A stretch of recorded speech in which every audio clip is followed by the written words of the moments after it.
काय बघायचं, red flags आणि ग्रीन फ्लॅग. स्वभाव मी सांगितलं तुला, पण व्यसन थोडी घेतो, थोडी थोडी वाढते, थोडी घेतली तरी नाही पाहिजे आपल्याला, समजलं. म्हणून व्यसन नो नो, समजलं. व्यसन चालणार नाही.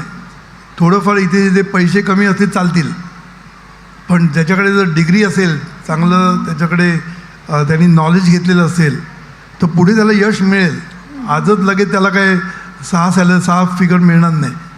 पण तो जर शिकलेला आहे, चार्टर्ड अकाउंटंट आहे, डॉक्टर आहे, वकील आहे, IT इंजिनियर आहे, काहीतरी आहे त्याच्याकडे, UPSC शिकलेलं आहे, IAS झालेलं आहे, त्याच्याकडे कॅपेबिलिटी आहे, पोटेन्शियल आहे.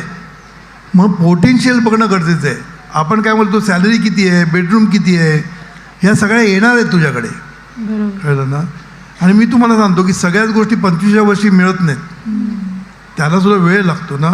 पण त्याचे पोटेन्शियल आहे की नाही बघणं तुमच्यासाठी गरजेचं आहे. स्वभाव, पोटेन्शियल, कळलं ना.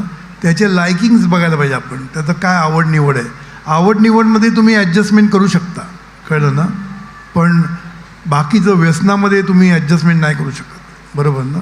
स्वभावामध्ये ॲडजस्टमेंट नाही करू शकत. स्वभाव जर त्याचा घाणेरडा असेल, संशयी असेल, तर तुम्ही प्रॉब्लेम होऊ शकतो.